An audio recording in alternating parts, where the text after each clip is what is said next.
dalam Kristus. Ku percaya ada kemuliaan di balik salibnya. Kan kami nyatakan, kan aku nyatakan kemenangan darimu, kekuatanku, harapan in Christ alone, in Christ alone. I place my trust and find my glory in the power of the cross. In every victory, let it be said of me, my source of strength, my source of hope is Christ alone.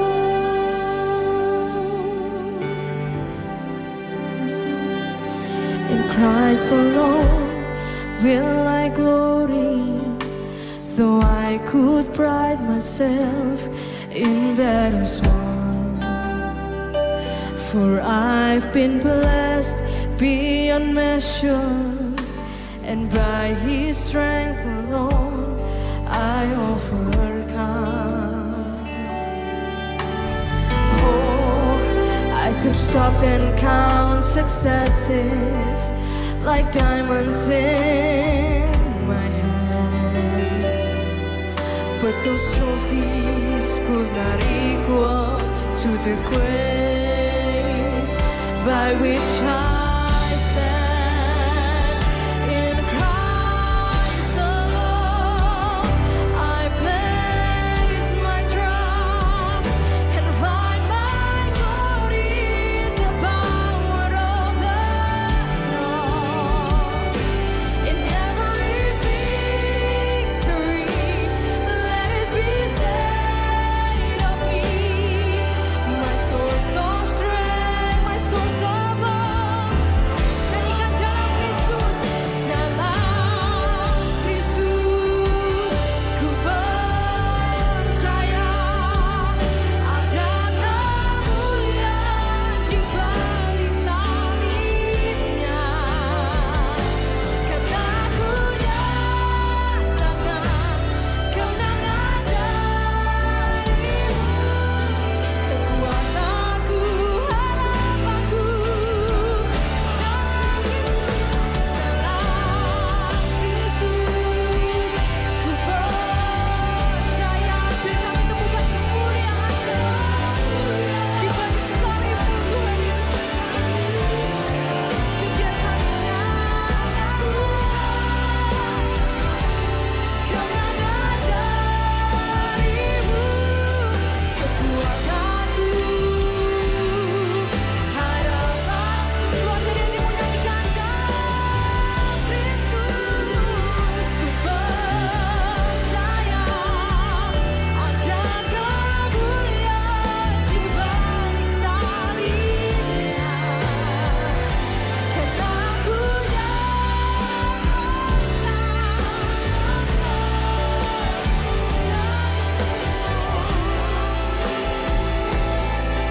harapan. Sambil angkat tangan nyanyikan dalam Kristus. Ku percaya ada kemuliaan. Ya Tuhan, di luar Engkau kami tidak dapat berbuat apa-apa, Tuhan. It's only by your grace. Kekuatan kami, kekuatanku, harapanku dalam Kristus. Ku percaya ada kemuliaan di balik salibnya. Karena aku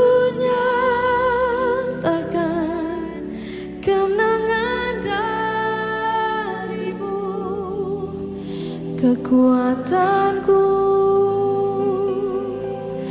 harapanku dalam Kristus,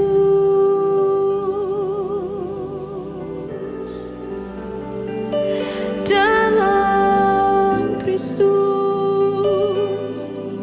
hanya di dalam-Mu Tuhan, dalam Kristus, hanya di dalam-Mu Tuhan, sumber kekuatan, sumber pengharapan kami, dalam Kristus, hanya di dalam-Mu Tuhan. Dan kami berserah penuh kepada-Mu Tuhan. Ini hidup kami Tuhan. Kami angkat tangan kami berserah kepada-Mu Tuhan. Yesus Tuhan.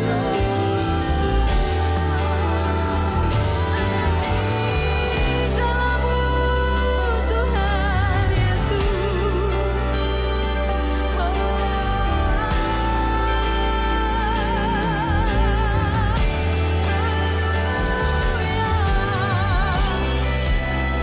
In every victory, You are God.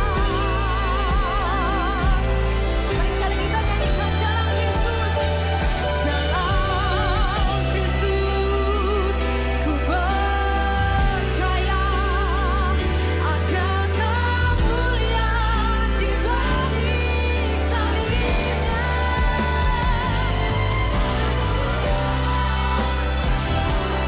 Kemenangan dari-Mu, kekuatanku, harapanku dalam Kristus, dalam Kristus,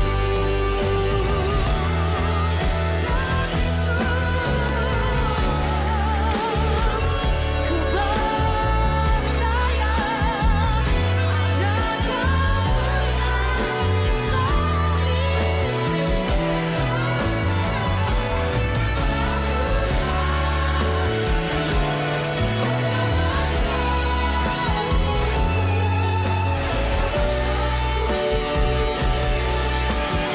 Mari umat Tuhan yang percaya nyanyikan, dalam Kristus kami percaya ada kemuliaan di balik salib.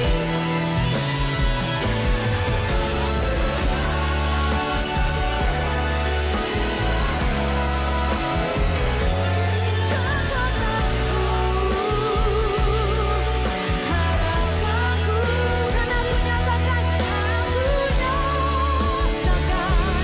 kemenangan dari-Mu. Harapanku,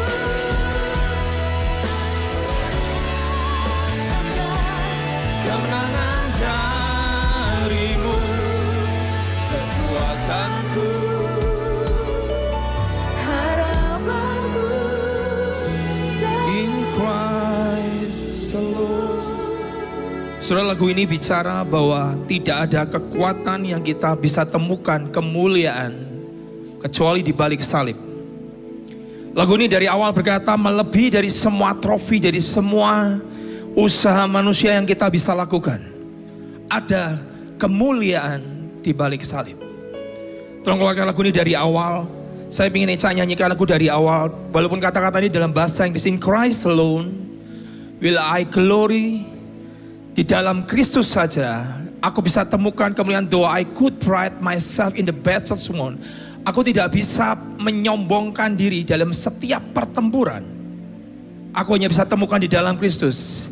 For I've been blessed beyond my measure. Aku sangat diberkati lebih dari ukuran yang ukuran yang luar biasa. And by His strength, dari kekuatannya alone, dari kekuatannya sendiri, I will overcome. Aku bisa menang.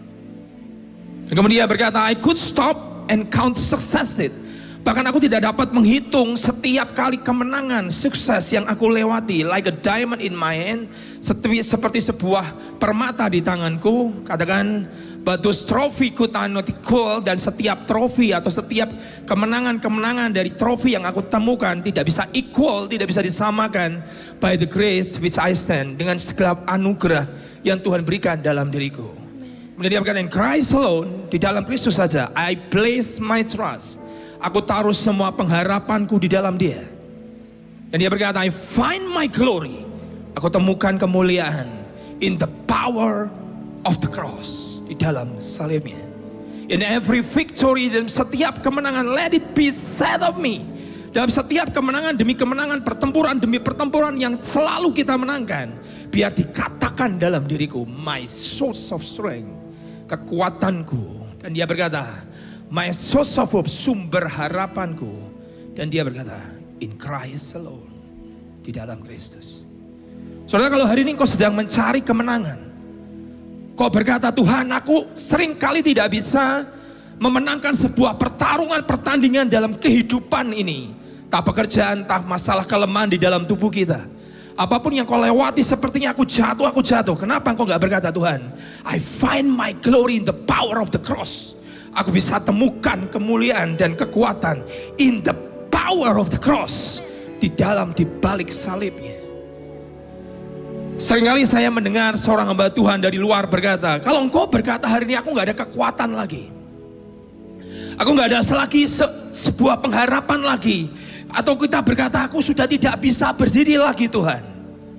Hamba Tuhan ini berkata, berarti engkau berkata karya salib sia-sia, Kalvari sia-sia, darah yang mengucur sampai habis sia-sia, paku yang menusuk kedua tangan dan kaki Yesus sepertinya sia-sia. Saudara bisa temukan kekuatan dan power dan pengharapan di balik salib. Amin. Alkitab berkata, not by might, not by power. Bukan karena kuat dan gagahku, tapi rohnya yang bekerja dalam diri kita. Mari nyanyikan lagu ini dari awal. Kita angkat tangan sama-sama, kita rasakan hadirat Tuhan di tengah-tengah kita. Angkat tanganmu tinggi-tinggi, berkata, In Christ alone will I glory, though I could pride myself in battles won. For I've been blessed beyond measure, and by His strength alone I'll overcome. Hanya kekuatannya. Oh, I could stop and count successes like diamonds in my hands, but those trophies could not equal to the grace by which I stand. In Christ alone I place my trust and find my glory in the power of the cross. In every Kekuatan kami adalah salib-Mu Tuhan. let it be said of me, my source of strength, Sumber kekuatan kami adalah salib, my source of karya salib. is Christ All in Christ, di dalam Kristus. place My trust, I find my glory in the power of the cross. In every victory, let it be said of me, my source of strength, my source of hope. In Christ alone, I place my trust and find my glory in the power. I can place my trust in the cross. In every victory,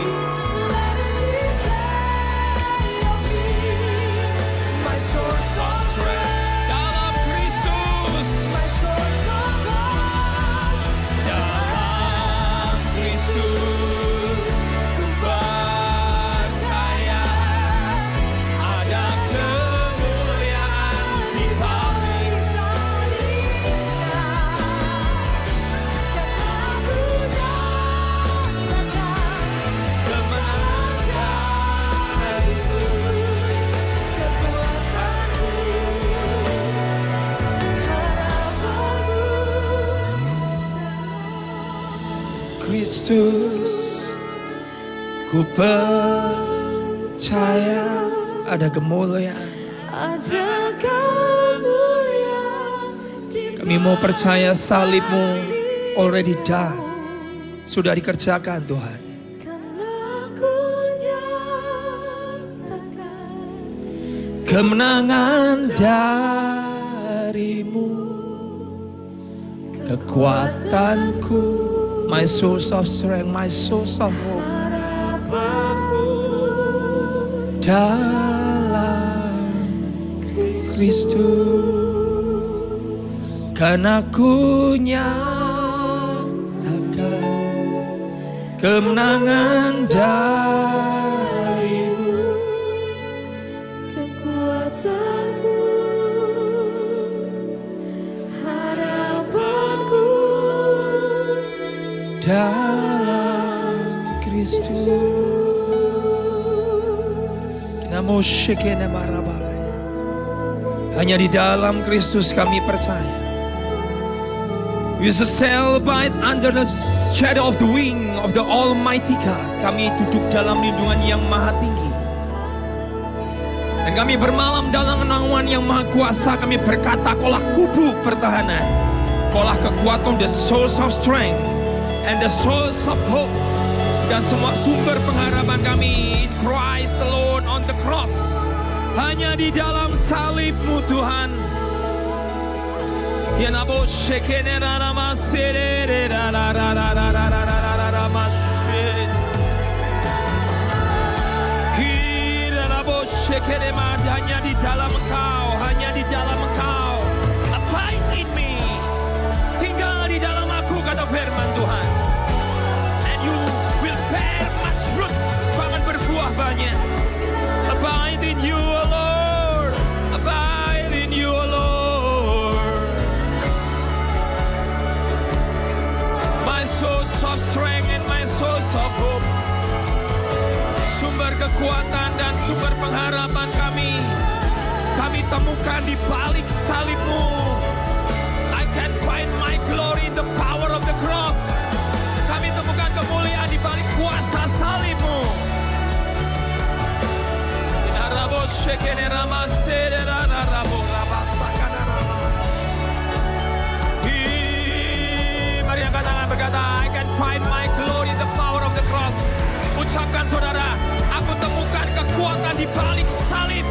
Aku ketemukan kemenangan di balik salib. Aku temukan kemenanganku di balik salib-Mu. I find my glory in the power of the cross. Jesus.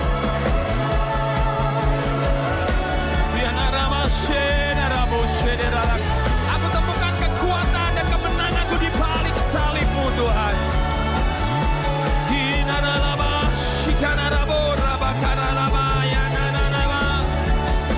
Jesus, Jesus, Jesus, Jesus.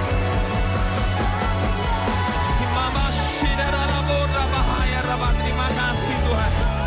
I can find my glory in the power in the cross.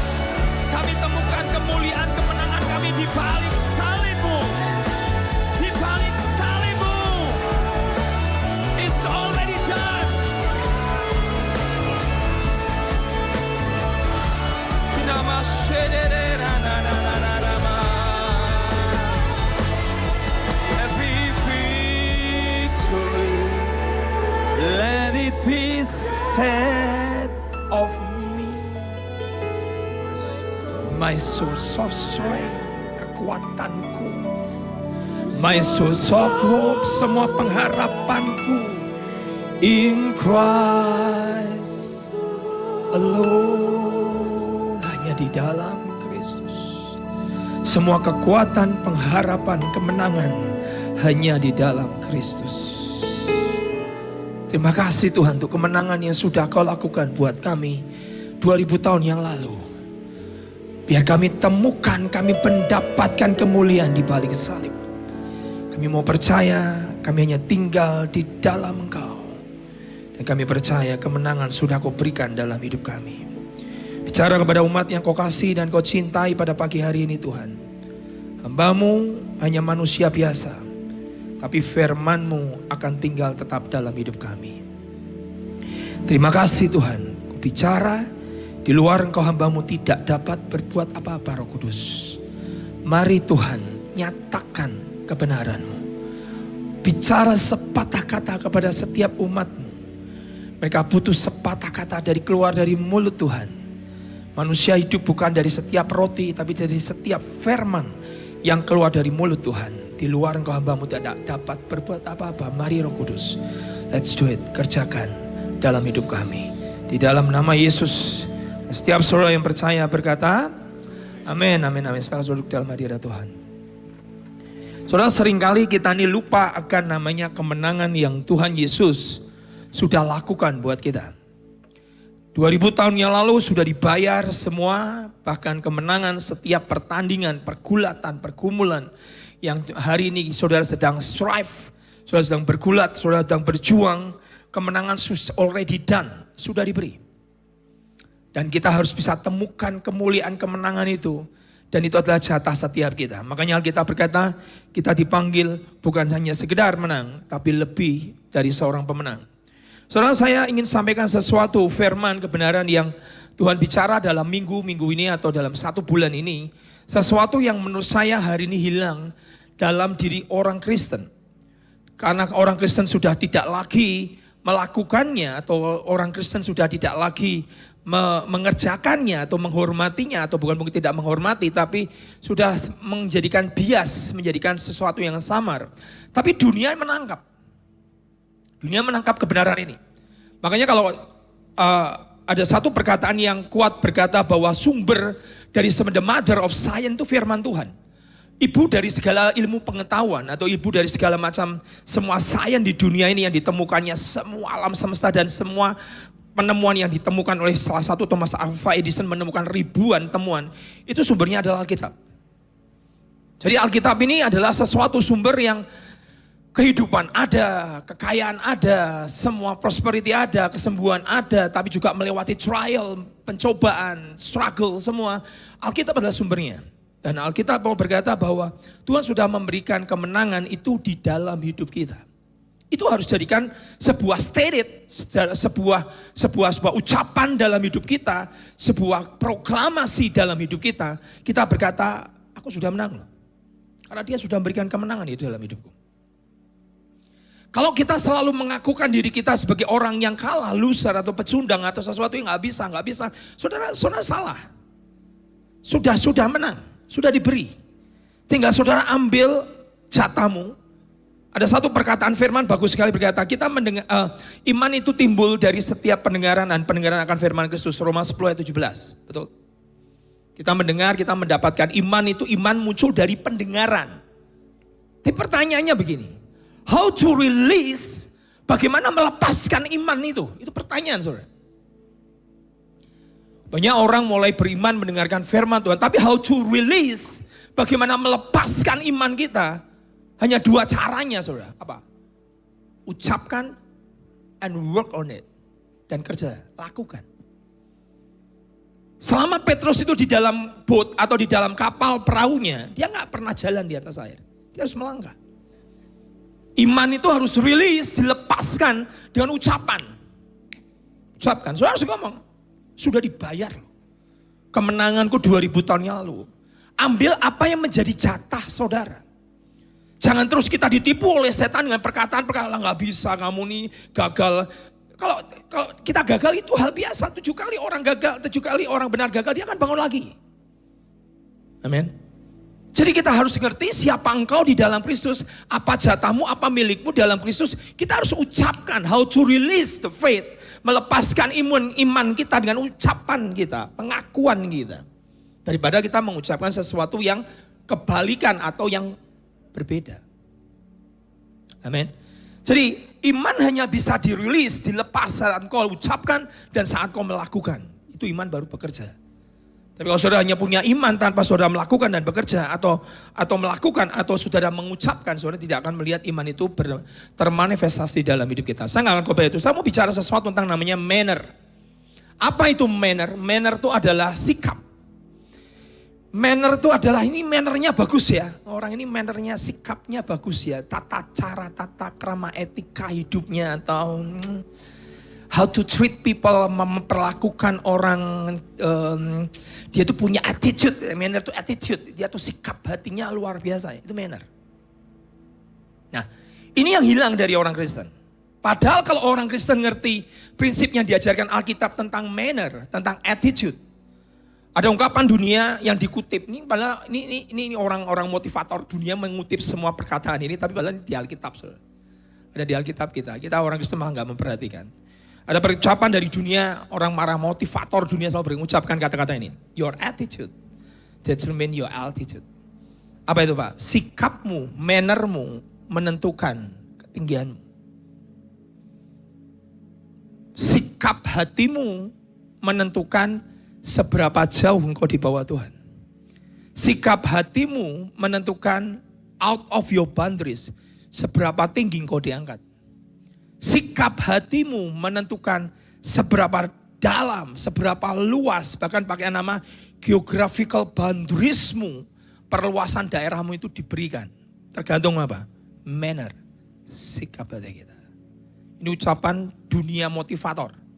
Motif firman. Jadi kita akan belajar firman. Sekarang kita lihat dulu di kitab Mazmur pasal 18 ayat yang ke-26. Mazmur 18 ayat yang ke-26 sampai yang ke-27. Terhadap orang yang setia, engkau berlaku setia. Jadi ini hukum, saudara. Tuhan firman itu tidak berubah, gak bisa. Satu titik, eta atau koma dari Alkitab tidak akan pernah dibatalkan, tapi Yesus datang menggenapi.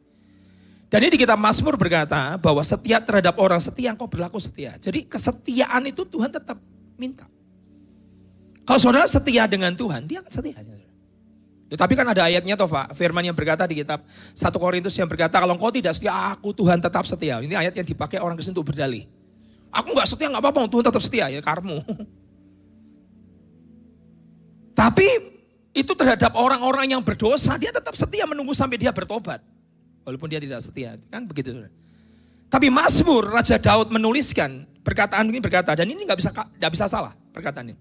Apakah perkataan Tuhan itu bertentangan? Oh tidak, saling melengkapi. Dia lihat nih, terhadap orang yang setia, engkau berlaku setia. Kesetiaan saudara di hadapan Tuhan itu diperhitungkan. Lihat yang kedua, terhadap orang yang tidak bercela, engkau berlaku tidak bercela. Jadi seberapa engkau mengukurkan dirimu kepada Tuhan, itu diukurkan kepadamu. Kau gak bercela? Oke, Tuhan berkata aku juga tidak bercela dalam hidup. Lihat, terhadap orang yang suci engkau berlaku suci. Ini manner, sikap. Seberapa kita mau jaga hidup kita di hadapan Tuhan, ya Tuhan akan melakukan seperti itu. Lihat, ini ayat yang terakhir, ini ayat penting sekali. Terhadap orang, tetapi terhadap orang yang bengkok. Orang Jawa ngomongnya enak, belit. Bahasa belit itu bahasa Inggrisnya apa saya nggak tahu. Terhadap orang yang belit, yang bengkok, bahasa Indonesianya bengkok. Terhadap orang yang bengkok, engkau berlaku belat-belit. Pak, saya ini hidup saya kok belat-belit, mutar. Kamu belit sih. Sikapmu, mannermu, ya kamu nih dengan Tuhan tricky lah, bahasa tempatnya itu tricky. Kamu licik sih. Tuhan itu gak bisa engkau perlakukan ukuran yang kau pakai mengukur akan diukurkan kepadamu. Bahkan ukuran yang kita ukurkan kepada manusia akan diukurkan ke kita. Makanya orang khotbah itu sulit. Kenapa? Begitu kita ngomong sesuatu akan diukurkan ke kita. Kalau kita mengukurkan ke orang lain juga akan diukurkan ke kita. Apalagi kita mengukurkan diri ke Tuhan. Jadi kita lihat saudara, ada manner, ada attitude. Nanti saudara lihat ya. Manner, attitude, sikap hati, value, nilai, kepercayaan, believing. Itu adalah sebuah halakah buat orang Jewish. Halakah itu adalah filsafat. Istilahnya adalah sebuah kepercayaan. Sebuah sikap yang mereka percayai. Nilai-nilai itu dia percayai dan mereka lakukan dan mereka menikmati. Sekarang apa yang menjadi manner kita hari ini? Attitude kita hari ini, halakah kita hari ini, value kita hari ini. Matius 19:16-26 gak usah dibuka ayatnya. Suatu kali ada seorang pemuda yang kaya datang ketemu dengan Yesus. Ini pemuda, kita berkata di kitab Matius pasalnya 19:16. Berkata, Dia berkata, Tuhan yang guru yang baik, atau guru yang baik, bagaimana aku bisa mendapatkan hidup yang kekal? Hari itu saya berkata kepada Tuhan, Tuhan ini sebenarnya nggak fair dong. Dia kan, kemudian Tuhan berkata, oke, jangan hormatilah orang tuamu. Ini manner. Hukum yang kelima, terus Tuhan nyebut, hormatilah orang tuamu, jangan membunuh, jangan berzina, jangan mencuri, jangan berdusta, jangan menginginkan milik orang lain.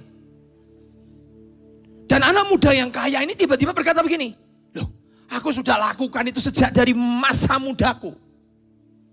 Nah kalau orang seringkali membacanya hanya dari sisi yang satunya. Oke? Kamu sudah lakukan. Dia mau berkata, yang kalau cuma 6, 7, 8, 5 dulu. Hormati orang tua yang kelima. Kalau cuma 5, 6, 7, 8, 9, 10 hukum Taurat. Atau hukum 10 perintah Allah. Itu sudah aku lakukan sejak masa mudaku. Makanya anak muda ini menjadi kaya raya. Itu yang orang Kristen bilang. Dia sudah lakukan itu ibadahnya dia. Karena dalam halakahnya orang Jewish. Dalam mannernya orang Jewish. Dalam attitude-nya orang Jewish. Mereka berkata, ibadah, pekerjaanmu itu adalah ibadahmu. Soalnya kalau pergi ke Israel, saya sudah mungkin berapa ya? Lupa saya, 9 atau 10 kali. Setiap sabat itu paling gak enak kalau ke Israel. Kenapa apa? Wah sabat semua, sampai lift aja disuruh sabat. Gak boleh bergerak, hanya lift tertentu yang untuk orang asing. Lift aja suruh tidur, suruh sabat. Begitu mereka masuk sabat, shalom, Sabtu malam pada saat matahari itu terbenam. Mereka tuh kumpul keluarga, pergi ke hotel. Mereka mempersiapkan sabat shalom, mempersiapkan wine, mempersiapkan penyembahan. Mereka siap untuk memuji Tuhan.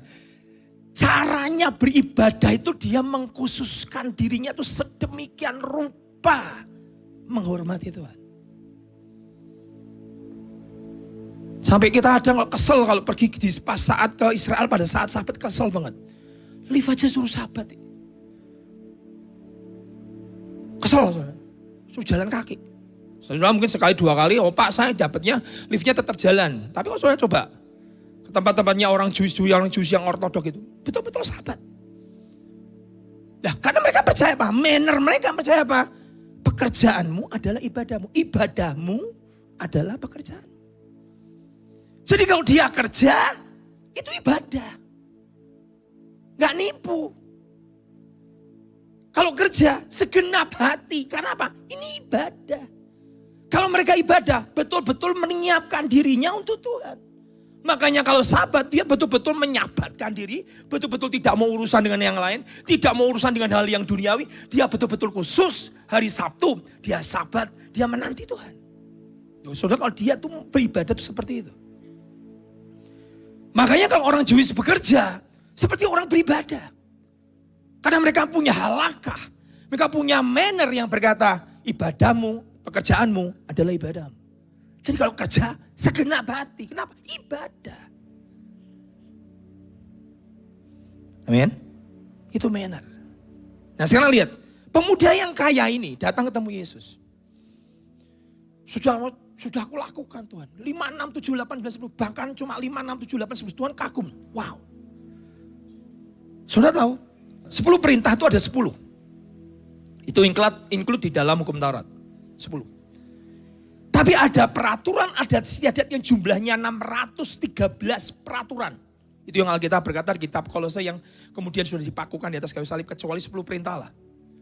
Sisanya itu anak muda ini 613 peraturan hukum Taurat, 613. Mencuci tangan, mencuci kaki, pakai baju dan segala macam, sabatkan hari Sabat, kemudian tidak boleh apa, harus mati semua, makan makanan yang dingin, tidak boleh makan yang dibakar pakai api segala macam. 613 peraturan hukum Taurat dia kerjakan.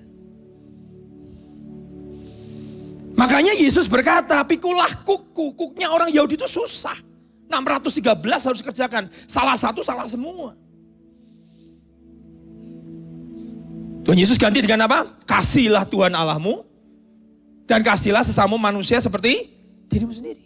Diganti kuknya berat, 613. Tak ganti 2. Mengasihi Tuhan dengan segenap hati, jiwa, dan akal budi. Dan mengasihi sesama. Itu mencakup seluruh hukum Taurat dan kitab para nabi. Saudara, pada saat pemuda ini datang. Dia sangat diberkati. Karena apa? Dia punya halakah. Dan hari itu dia bukan orang yang sedang dengan guyon ketemu Tuhan. Allah Tuhan apa yang bisa, bagaimana bisa mendapatkan hidup. Enggak, dia berkata Tuhan, bagaimana bisa mendapatkan hidup yang kekal. Halakah mereka satu kata berkata begini. Manner mereka berkata begini. Kalau engkau mau diberkati, kalau saya ngerti orang filantropis, orang Jewish yang hari ini termasuk 10 besar di dunia. Salah satunya adalah memberikan sumbangan derma kepada orang miskin. Itu halakah mereka. Itu manner mereka. Jadi pemuda yang kaya ini sudah terinformasi, sudah pun terdidik dari kecil karena dia adalah orang Jewish. Dia ngerti bahwa salah satu untuk mencapai hidup yang kekal dalam hidup mereka, bukan agama kita, agama Jewish. Salah satunya adalah derma, memberikan kepada orang miskin. Begitu Tuhan Yesus berkata lakukan 5, 6, 7, 8, 9, 10. Wah sudah Tuhan 613 saja udah aku kerjakan. Dari mudaku, makanya diberkati. Makanya hidupnya sukses. Terus Tuhan ucap satu kata, kalau kamu mau sempurna, baru dia akan jual semua dan ikut aku. Sekarang saudara mungkin bertanya, Pak, ya kan berat Pak? Ikut Tuhan jual semua tuh. Gimana? Saudara lihat, isunya bukan itu. Isunya apa? Hatinya melekat kepada harta.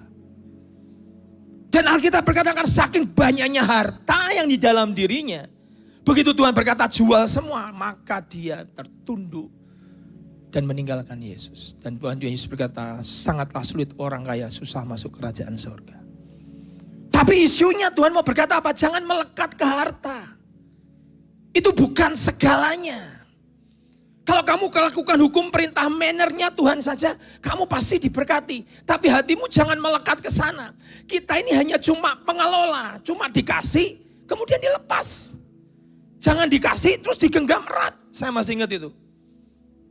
Corrie ten Boom yang orang yang pernah masuk kamp konsentrasi di Nazi Jerman. Dia berkata kalau Tuhan berikan sesuatu entah itu harta atau apapun juga dalam hidupmu. Kalau engkau ditaruh di tanganmu jangan kau terlalu pegang erat-erat. Kalau engkau pegang terlalu erat nanti Tuhan bukanya susah. Nah sakit Tuhan. Lah kamu megangnya terlalu erat-erat. Kalau engkau diberi, diminta, jangan terlalu erat. Dibuka saja, terima. Kau pengelola, diminta, lepaskan. Kalau engkau menggenggamnya tidak terlalu erat, apa yang Tuhan taruh dalam hidupmu, begitu diminta enggak akan sakit. Tapi kalau engkau memegangnya terlalu erat, ini punyaku, ini jangan. Bukan cuma masalah harta. Apapun, anak, istri, suami, semua. Kau terlalu erat memegang pacar semua. Begitu Tuhan minta, karena kau terlalu memegang erat, ini sakit. Tuhan mau ngajar kita apa? Jadilah pengelola, jadilah bendahara yang bisa dipercaya. Aku bisa percayakan kau dengan sesuatu yang banyak. Asal hatimu tidak melekat. Kisah ini di kitab Matius 19 berakhir dengan tragis. Karena apa? Si pemuda ini pulang dalam keadaan kecewa. Padahal Tuhan tidak akan membuat dia miskin. Saudara. Tidak, saya percaya Tuhan tidak akan pernah membuat miskin. Abraham kaya, Daud kaya, Salomo kaya. Tuhan cuma hanya root of cause. Dia hanya tembak akar hatinya. Orang ini cinta harta. Tuhan tidak mau dia terhilang binasa gara-gara hartanya.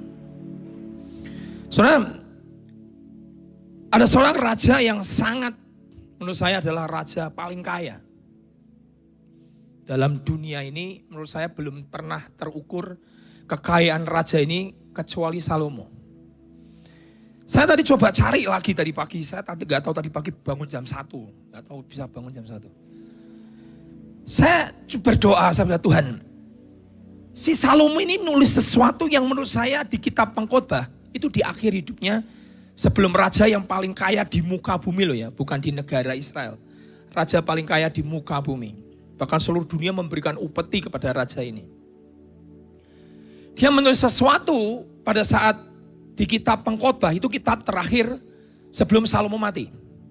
Itu kitab terakhir setelah Salomo mempunyai istri 1000. Dan dia berkata istri 1000 itu ternyata sia-sia. Jumlah negara itu cuma 200 sekian. Jadi dia punya istri model dari 200 sekian negara. Model kayak apapun dia punya. 1000. Setahun itu cuma 365 hari. Kalau istrinya 1000 ketemunya apa ya saudara? Bingung mungkin dia. Saking banyaknya mana yang istrinya main dia nggak ngerti. 1000 jumlahnya. Pokoknya gunde sama istri lah. Di akhir hidupnya orang ini pernah mencapai dia punya istri 1000. Dia pernah bangun bait Allah. Saya tulis 1.570.225 T. Dia bangun bait Allah. Saya bulatkan lah. 157.000 triliun. Dia bangun bait Allah.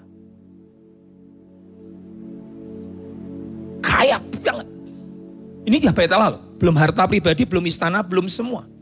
Dihitung pakai talenta emas yang dipasangkan tuh. Dan kemudian dia berkata, tata seluruh dunia hormat. Ratu Sheba dari selatan sampai datang. Ingin mendengarkan hikmat dari Salomo. Apa yang terjadi saudara? Orang paling kaya, orang paling terkenal, orang paling termasyur, orang paling punya istri paling banyak. Istrinya nafsu mau apa segala macam dia punya. Tiba-tiba dia berkata begini. Semuanya di bawah kolong matahari ini apa? Sia-sia. Kita perlu belajar. Sia-sia. Kau kejar apa hari ini? Kau punya semua. Dan dia berkata, coba baca kitab Pengkhotbah. Itu kitabnya Salomo paling terakhir sebelum dia mati. Akhir dari segalanya adalah takut akan Tuhan. Dan dia berkata, semuanya sia-sia. Saya belum pernah di sana sih Pak, makanya saya kejar terus. Ya dia akan ngomong. Sudah pernah dengar orang bernama Steve Jobs? Setelah dia didiagnosa kena sakit kanker. Kalau nggak salah sakit kanker apa itu. Ujungnya dia berkata apa? Sia-sia. Dia terima namanya penghargaan, award, dia terima keuangan, kekayaan begitu luar biasa. Penemu Apple dan segala macam. Akhir dari hidupnya, dia berkata sia-sia. Apa kita nggak perlu belajar dari orang ini? Ini bukan orang terkaya di negara, dunia. Namanya Salomo. Dan dia berkata di kitab Pengkhotbah pasal 9 ayat 11. Sudah lihat Bapak ini. Dia ngajar sesuatu. Pengkhotbah pasal 9 ayat 11. Lalu lagi aku melihat di bawah matahari bahwa kemenangan perlombaan bukan untuk yang cepat. Kalau bahasa Inggrisnya lebih jelas berkata ini. I have already observed something else under the sun. Aku sudah mengobservasi, aku sudah mengamati dalam hidupku. Dengan kekayaan, ketenaran, dengan harta, tata wanita. Aku sudah mengamati di bawah matahari. Dia berkata, the fastest runner doesn't always win the race. Yang tercepat dalam pertandingan lari bukan selalu mereka yang paling cepat. Sprinter itu ya orang yang paling cepat tuh Pak, yang menang. Dia ngomong enggak. Kemudian dia berkata, dan keunggulan perjuangan bukan untuk yang kuat. Saudara unggul perjuang, oh aku ini berjuang pasti menang. Pasti kalau dia orang kuat sih pasti dia menang. No. Dia berkata enggak. Aku sudah punya semuanya. Enggak. Keunggulan perjuangan bukan untuk orang yang kuat. Juga roti bukan untuk orang yang berhikmat. Kalau hikmatnya dia luar biasa, dia pasti punya makanan roti segala macam. Dan bahkan dia kekayaan bukan untuk yang cerdas. Kalau dia pintar, cerdas, smart pasti dia kaya. Dan karunia bukan untuk cerdik cendekia. Lihat nih saudara. Karena, lihat nih dia belajar sebelum dia mengakhiri. Waktu, nasib dialami mereka semua. Kalau bahasa Inggrisnya, New Living Translation menjawab dengan jelas, dengan bagus sekali. It's all decided by chance. Semua itu karena kesempatan. Dia berkata. Kemudian, being in the right place, di tempat yang tepat. Dan di waktu yang tepat. Engkau ini harus ada di tempat yang tepat, di saat yang tepat, ketemu orang yang tepat. Yang punya siapa? Tuhan. Pak, bagaimana saya bisa ketemu dengan orang A? Gak mungkin. Secara rank dia adalah orang sangat pangkatnya tinggi. Kau hanya butuh Tuhan membawa engkau ketemu di tempat dan waktu dan saat yang tepat. Ini bicara apa, Pak? Manner. Kau tidak perlu berkata aku bukan yang tercepat, atau kau berkata aku bukan orang yang terkuat, aku orang yang terunggul, aku orang yang terhikmat, aku orang yang sangat skillful, atau aku yang sangat smart, maka aku kalah. No.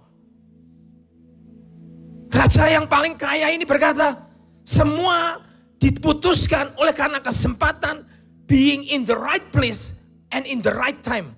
Di saat di tempat yang tepat dan waktu yang tepat. Dan yang punya itu cuma satu, Tuhan. Saudara bisa ketemu dengan divine connection hanya siapa? Tuhan. Itu bicara apa? Manner, attitude.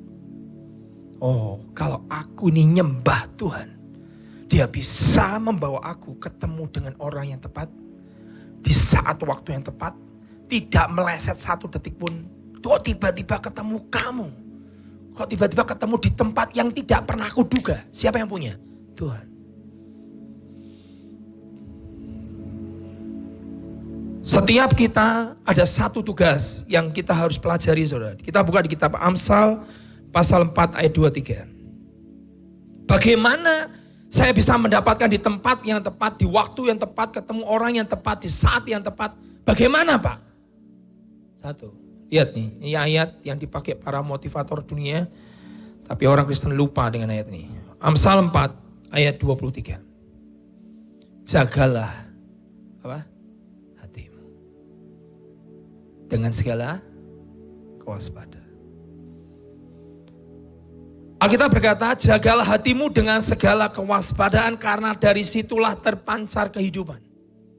Terjemahannya berkata, guard your heart above all else. Jaga hatimu lebih dari semua. Dari semua. Lebih dari saudara menjagai harta, lebih dari saudara menjagai anak, lebih saudara menjagai kesehatanmu, lebih dari saudara menjagai makanmu, lebih saudara menjagai dietmu, lebih saudara menjagai apapun. Dia berkata, above all else, diligently, dengan segala rajin, jagalah hatimu dengan segala kewaspadaan. Karena dari situ terpancar kehidupan. Kenapa? Karena dari situ the course of your life. Dari situ terletak kelangsunganmu. Menentukan seberapa jauh engkau dibawa. Seberapa dalam engkau dibawa turun. Seberapa tinggi engkau akan diangkat Tuhan. Dari mana? Hati sumbernya. Dari hati muncul apa? Attitude. Sikap. Dari hati muncul apa? Halakah. Nilai.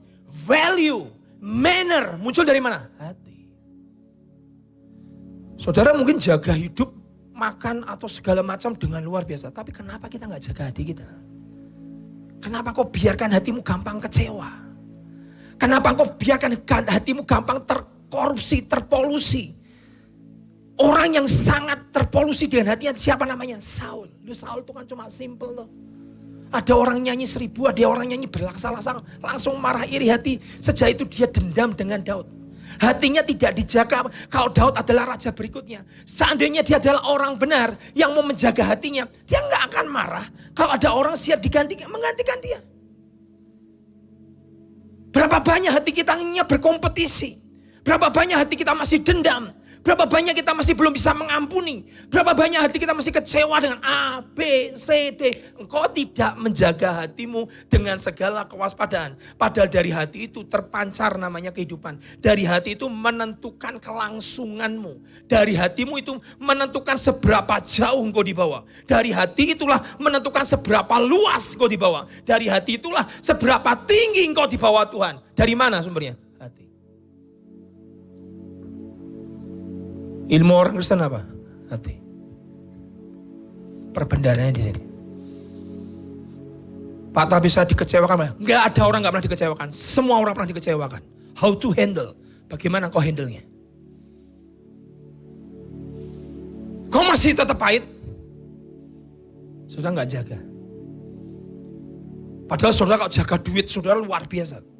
Tapi kalau satu dengan hati, kenapa kau enggak jaga? Hati adalah sumber dari segala sesuatu.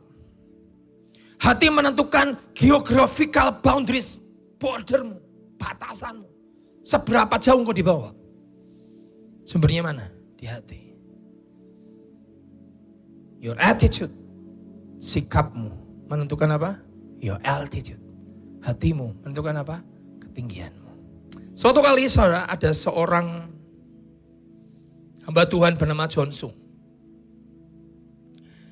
Dan hamba Tuhan ini dipakai luar biasa. Hamba Tuhan ini dipakai luar biasa. Dia ambil sekolah S1, S2, S3 sampai ke Amerika, kemis. Tahun-tahun 1900 sekian. Sampai dia dapatkan gelar doktor. Dan di tengah-tengah dia, orang China, John Sung ini, sekolah di Amerika, dia bertobat ketemu Tuhan. Dan akhirnya singkat cerita, saya pernah cerita ini, tiba-tiba John berkata, John, aku mau panggil engkau sebagai hambaku. Ya Tuhan. Kemudian setelah dia dapatkan itu, di tengah order, di tengah orang, pabrik-pabrik besar dan teknik kimia dari Amerika, berkata, aku mau hire kamu, aku mau pakai kamu jadi salah satu pekerjaku dengan gaji cukup besar dan cukup mahal. John berkata enggak. Kenapa? Karena Tuhan panggil aku. Kamu sekolah lama berpuluh-puluh tahun di Amerika, S1, S2, S3 dengan sulit, dengan sangat tidak mudah. Sekolah chemistry itu, bukan chemistry, sekolah kimia. Kamu tinggalkan dia. Kenapa? Karena dia panggil saya. Dia pulang naik kapal, zaman itu masih naik kapal. Tiba-tiba di tengah jalan Tuhan ngomong, John, aku pingin kamu tidak menoleh ke belakang. Nanti kalau kamu ikut aku mengalami salib, mengalami penderitaan, mengalami kesulitan, kamu seringkali orang akan menoleh ke belakang. Begitu hidupnya sulit, begitu hidupnya berat, ikut Tuhan struggle, engkau ngalami aniaya, engkau ngalami cemooh. Barang siapa yang mau ikut aku, dia akan ngalami cemooh dan aniaya, John. Terus Tuhan apa caranya? Buang semua ijazahmu. S1, S2, S3 didapatkan puluhan tahun di Amerika, suruh buang di Samudra Atlantik. Tuhan mau berkata, aku tidak mau kamu menoleh ke belakang. Aku Tuhan yang akan pelihara kamu. Dia lempar. Betul radikal. Dia lempar. Begitu sampai negeri China, dia disebut sebagai the Opera Asia. Sebut salah satu orang membawa api ke Asia. Pernah ke Jepara, pernah ke Indonesia. Dia ke seluruh Asia, di sweeping dengan pengurapan Roh Kudus yang begitu luar biasa. Sampai suatu kali sebelum dia meninggal, Tuhan datangi dia. Di tempat tidur sebelum dia pulang, Tuhan mau jemput dia pulang. Dia berkata, John, ya Tuhan, kamu pencuri. Kalau yang Tuhan ngomong itu kan pasti Tuhan gak pernah meleset. Saudara. Dia berkata, Tuhan penyuri gimana? Perpuluhan aku bayar, persembahan juga tidak ambil, uang gereja tidak aku ambil, segala macam. Kamu pencuri. Pencuri dari apa Tuhan? Kamu pernah hutang sama pendeta di Amerika? Ya kan udah lama Tuhan, itu tahun 1900 berapa atau 1940 berapa, $1, ya ingat aku. Hari ini gak ada artinya, $1 itu kan cuma 15.000 rupiah. Kenapa Tuhan? Kembalikan. Hah? Ini mau mati Tuhan. $1 suruh kembalikan. Ya. Manner. Sikap. Dia berlutut, minta ampun Tuhan, tak kembalikan. Cuma $1, 15.000 rupiah. Dia berlutut, dia panggil anak perempuannya. Nah, tolong kembalikan uang $1 ini ke pendeta yang sudah puluhan tahun papi pinjam. Hari ini kalau orang Kristen utang tidak bayar. Gak punya manner. Bayar. Bapak kan cuma $1. Ini saudara tunggu cerita saya. Sikapmu itu menentukan setinggi apa engkau di bawah Tuhan. Mannermu, value-mu, nilaimu, seberapa jauh engkau dia akan dibawa. Begitu dia bayar $1 pulang ke Amerika, nggak tahu pendetanya masih hidup, nggak mungkin pendetanya juga sudah mati, dibayar. Dam. Tuhan datang, sekarang kau pulang dalam kesempurnaan, pulang, bam, dibawa Tuhan pulang.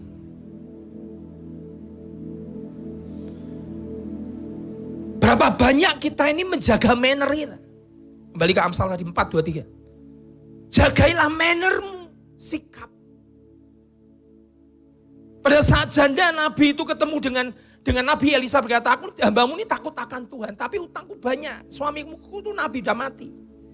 Anakku dua mau diambil jadi budak, anakku gak bisa bayar utang. Tuhan, dia berkata, apa yang ada dalam rumah minyak sebuli? Oke, tutup pintunya, cari bejana paling banyak, tuangkan semua minyakmu, tuang sampai penuh. Kemudian dia berkata dengan kata-kata dengan bagus sekali, dia berkata, kemudian, lihat baik di ayatnya, lihat 2 Raja-Raja 4 ayat 7. 2 Raja-Raja 4 ayat 7, pergilah jualah minyak itu. Setelah dia tuangkan minyak itu dan gentong-gentong itu isinya minyak hanya dituang kemudian terus mengalir, mujizat terjadi. Kapan berhenti? Begitu bejana kosongnya habis.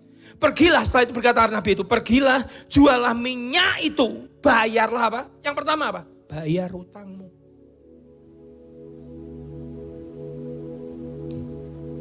Kemudian dia berkata apa? Hiduplah dari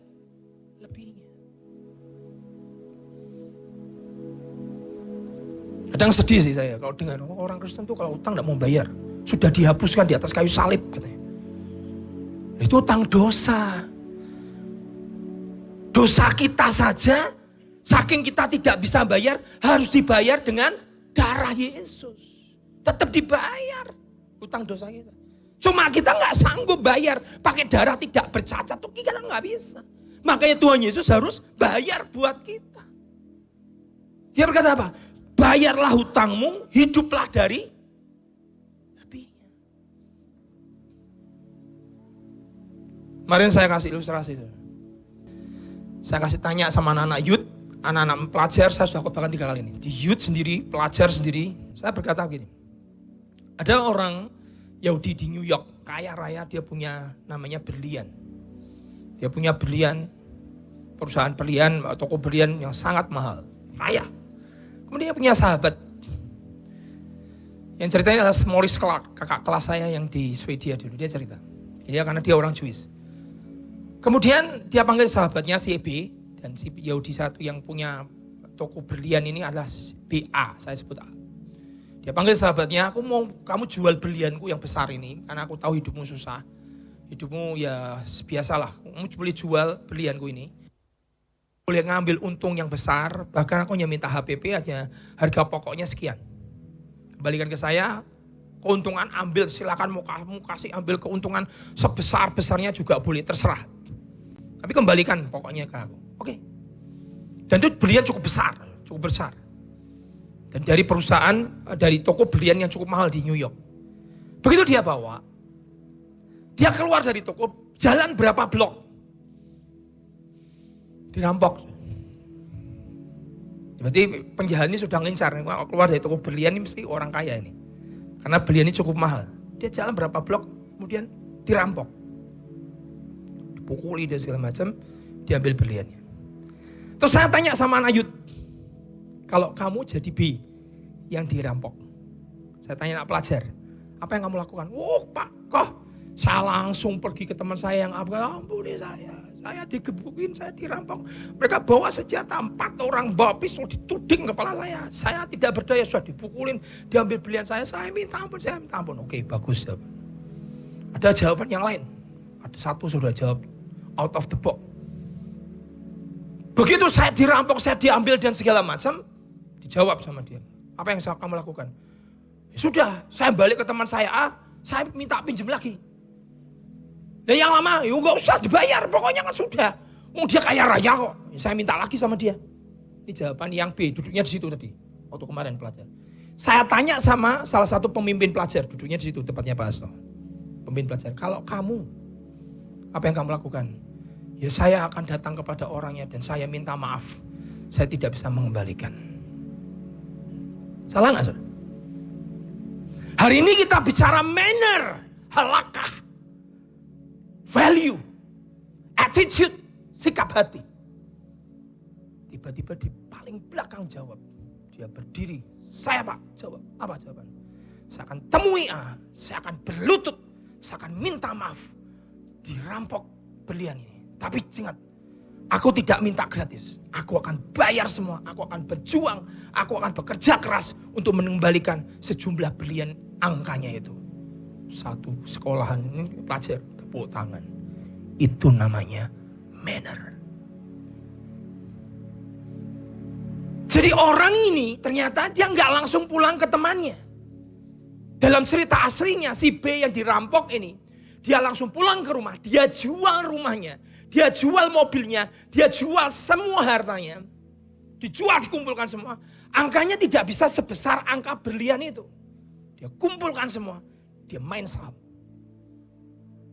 Bum, menang, begitu menang, ambil kemenangan itu, langsung dia kembalikan ke temannya.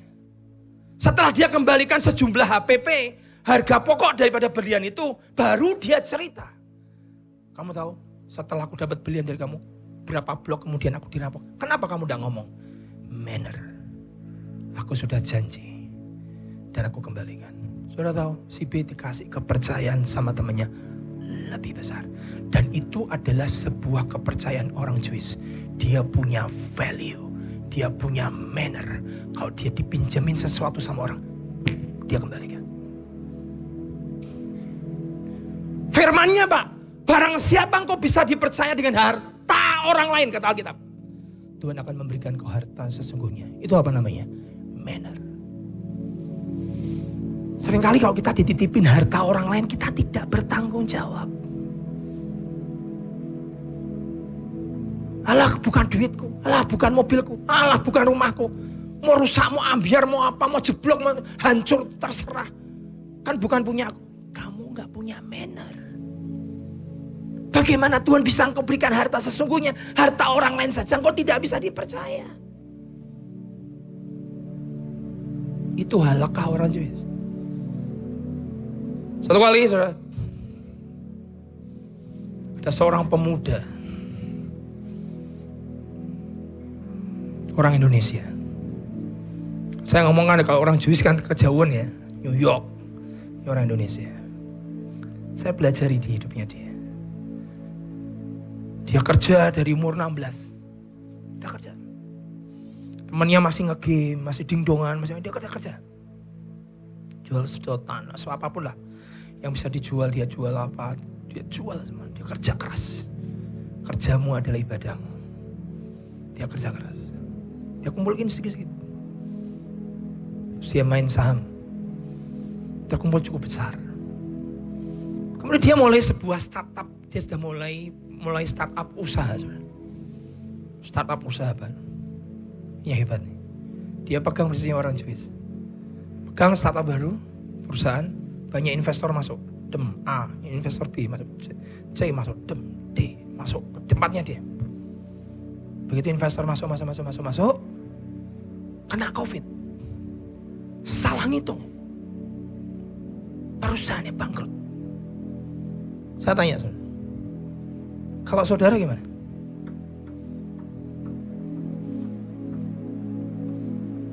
Saudara tahu yang dilakukan anak muda nih, umurnya masih di bawah 25.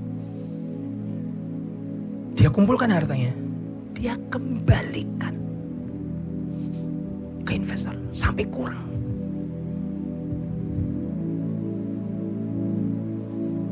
Dan dia mulai dengan sesuatu yang masih kecil, karena dia harus kembalikan.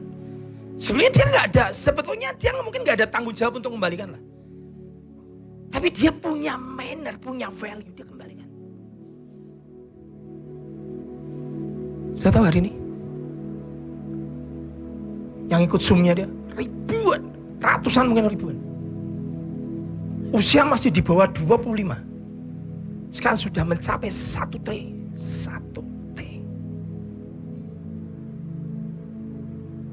Kok bisa dipercaya Pak?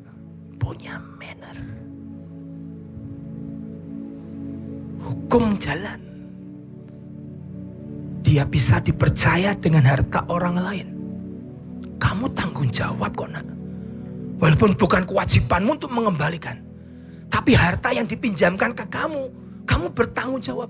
Bahkan kamu punya value lebih. Dibayar. Bayar. COVID kan, salah hitung. Dibayar semua. Dia mulai dari nol lagi. Hari dam. Tebus. Diberkati luar biasa. Ini yang hilang dari orang Kristen. Padahal kita mengajar. Dari hatimu. The issue of life. Hati yang kau jaga, sikapmu itu. Dari mannermu. Dari attitude-mu. Dari halakahmu itu. Menentukan seberapa jauh engkau dibawa. Seberapa tinggi engkau diangkat. Seberapa luas perbatasan daerahmu. Kenapa? Karena engkau bisa dipercaya dengan harta orang lain.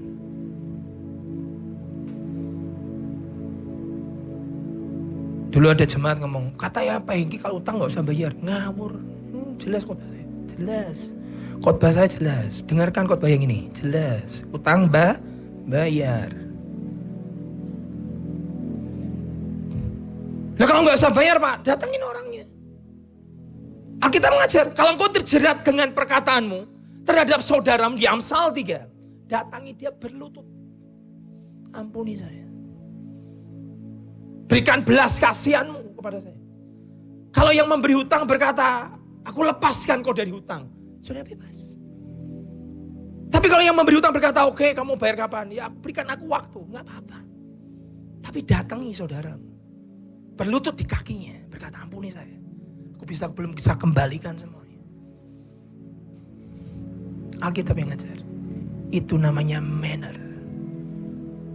Kalau kita jaga sikap dan manner kita di hadapan Tuhan. Lihat Lukas 19:8-9. Ayatnya mana ada sih Pak perjanjian. Lihat nih orang hebat. Namanya Sakeus. Pendek, kecil, naik pohon ara. Katanya sikamor di atas pohon berkata aku mau lihat Yesus. Gak bisa karena orang rebutan ketemu Yesus. Dia naik pohon sikamor. Sedang di atas pohon tiba-tiba Yesus berkata, Sakeus aku hendak numpang. Tuhan tuh gak ngomong, bertobat. Enggak, Tuhan cuma ngomong, Sakeus aku mau numpang di rumahmu. Begitu Tuhan Yesus turun, orang ngomong, Tuhan Yesus kumpul sama pelacur, sama pemungut cukai, lintah darah itu apa itu Tuhan katanya kudus kok kumpulnya sama orang-orang begitu. Tuhan Yesus gak banyak ngomong kok, aku mau numpang aja di rumahmu. Enggak, bilang bayar utangmu, enggak. Langsung masuk rumah, Lukas 19 ayat 8 dan 9 tiba-tiba diucapkan Sakeus. Tuhan, ayat Lukas 19 ayat 8 sampai 9. Tetapi Sakeus berdiri dan berkata kepada Tuhan, Tuhan, setengah dari milikku akan kuberikan kepada orang miskin. Dan sekiranya ada sesuatu yang kuperas dari seseorang, akan kukembalikan 4 kali lipat. Dikembalikan 4. Kata Yesus kepadanya, hari ini telah terjadi keselamatan kepada rumah ini. Karena orang ini pun adalah anak Abraham. Dibayar loh. Bahkan ada yang ngitung, ini entek loh. Separuh kasihkan orang miskin dulu. Separuhnya lagi, dia akan membayar 4 kali lipat dari yang diperas. Dia itu adalah pemungut cukai. Habis. Tapi apakah membuat Sakeus jadi habis? Dari cerita. Gak pernah habis. Orang yang punya manner. Orang yang punya attitude. Orang yang punya value. Orang yang punya halakah. Orang yang punya kepercayaan. Dia bisa dipercaya dengan harta orang lain. Kau akan menerima harta yang sebenarnya sesungguhnya jauh lebih besar. Karena engkau bisa dipercaya.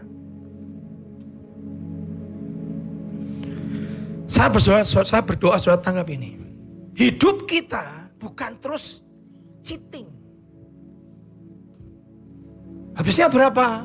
Ini pakai angka simpel. 1.000. Tulis ya 2.000. Itu sudah cheating. Notanya tulis 2.000 ya, cheating, bohong, gak punya manner. 1.000 ya 1.000, 2.000 ya 2.000, gak usah cheating. Bicara ke bosnya, bos habisnya tuh banyak, 50 juta, padahal habisnya cuma 20 juta. Gak ada mannernya, soalnya kok gak akan terima harta yang sesungguhnya. Makanya orang Yesus berkata, kerjamu adalah ibadah. Maksudnya apa? Kalau ibadah dia hormat sama Tuhan. Kalau kerja dia hormat sama Tuhan. Makanya begitu berliannya hilang, dia nggak ngomong sama saya. Dia kembalikan, aku harus bisa mengembalikan sejumlah berlian yang sudah dipercayakan kepadaku. Tanpa dia ngomong, dia kembalikan baru dia bicara. Itu namanya value. Ini tidak boleh hilang dari orang Kristen. Saat kau bisa dipercaya, saat kau setia dalam perkara yang kecil, Tuhan akan berikan kau perkara yang besar. Saat kau benar, kata Alkitab, di perkara yang kecil, kau akan diberikan tanggung jawab yang besar. Bisa gak setia dan benar dalam perkara kecil. Pak, saya nggak bisa bayar. Datangi orangnya. Kita ngajar, berlutut. Lepaskan pengampunan. Ampuni saya. Di situ orang akan berkata, orang ini punya manner, punya sikap hati yang benar di hadapan Tuhan. Amin. Saya nanti akan lanjutkan khotbah saya yang kedua. Tapi saudara, saya ingin saudara hari ini belajar. Jangan pernah engkau jadi orang yang aji mumpung. Tapi jadilah orang yang punya namanya manner, punya value, punya nilai. Kalau kerja sama orang Kristen itu enak apa? Dia punya value, dia punya nilai, dia punya sikap hati yang benar. Dikasih barang duit 500 juta, 600 juta, 700 juta, kembalikan. Gak pernah dikuntil sedikit pun. Itu namanya apa? Manner. Amin. Tak titipkan berapapun miliar ke dia, tetap orang ini bisa dipercaya. Kenapa? Dia tidak akan pernah mencuri. Kenapa? Karena dia punya value, dia punya nilai. Si anak muda ini begitu mencapai usia 23, dia tembus dam. Tak lihat hidupnya, wah, dia mannernya hebat. Loh, saudara, ini bukan masalah jumlah atau bunganya, no. Tapi ini masalah sikap. Kenapa sih Tuhan ngurusin $1 Johnson? Kalau saya sudahlah Tuhan, let it go lah, cuma $1 kok. Dihitung-hitung itu tahun 1900 sekian. Hari ini gak ada artinya duit $1. Your hair is number. Rambutmu aja kaitung. Saya tanya, saudara cinta sama anakmu? Siapa yang di sini punya anak? Angkat tangan tinggi. Yang punya anak saja, yang gak punya anak jangan angkat tangan. Yang punya anak, angkat tangan tinggi. Yang tinggi. Tinggi, gak usah malu punya anak. Punya anak malu, gak usah. Turunkan. Saudara, saya tanya, saudara mencintai anakmu? Betul? Sangat sayang. Yang punya cucu dan anak, angkat tangan tinggi. Yang ada cucunya saya Pak. Saudara lebih cinta sama cucumu, angkat tangan tinggi. Yang punya anak, punya cucu, angkat tangan tinggi. Saya tanya, saudara cinta anakmu, saudara cinta cucumu? Saya tanya, jawab jujur. Pernah gak ngitung rambutnya? Katanya sayang. Kok gak dihitung rambutnya? Pak, ya kurang kerjaan. Berarti kok bicara Tuhan kurang kerjaan? Alkitab berkata your hair is a number. Rambutmu tuh terhitung. Yang kita bilang kurang kerjaan tuh loh, terhitung. Satu jatuh, bapakmu tahu. $1 tahu. Manner, attitude kita ini harus benar di depan Tuhan. Kau mau diberkati, nggak masalah. Kau mau kaya, diberkati, nggak masalah. Tapi sikap, mannermu, attitude-mu, halakahmu, value-mu, nilaimu harus benar di depan Tuhan. Nanti Tuhan akan percayakan kau dengan harta yang sesungguhnya, kata Alkitab. Amin. Jaga ini dengan segala kewaspadaan. Semua manner, value hidup kita. Karena dari sini menentukan kau seberapa jauh, seberapa tinggi kau di bawah. Aku kalau sama yang ini kok suka ya, kenapa? Dia punya manner. Dia bisa dipercaya. Mau tak kasih 500 juta, 700 juta, 1 miliar, 1,5 miliar. Tidak pernah dia nguntil sedikit pun. Kenapa?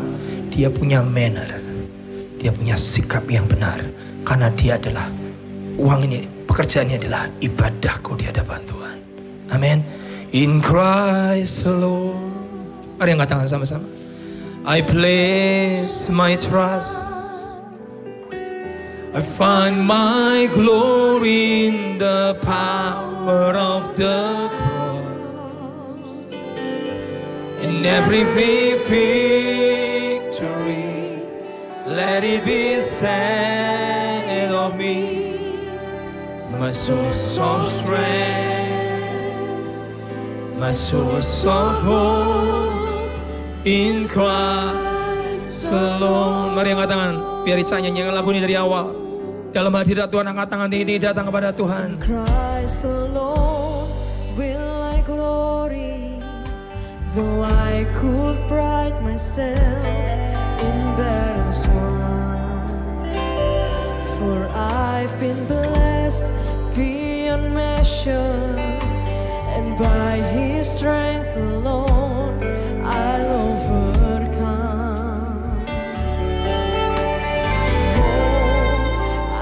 stop and count successes like diamonds in my hands, but those trophies could not equal to the grace by which I Mari angkat tangan sama-sama. In Christ alone, I place my trust. I find my glory in the power of the cross. In every victory, let it be said of me, my source of strength, my source of hope.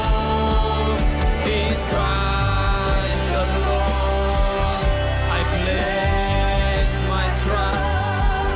I find my glory in the power of the cross.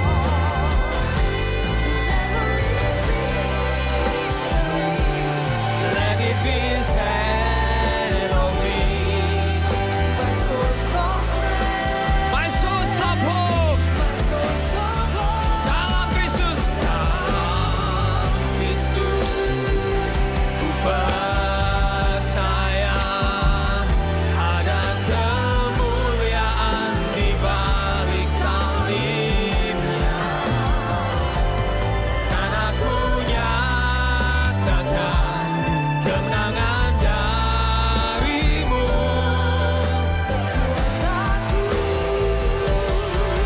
Harapanku in Christ alone.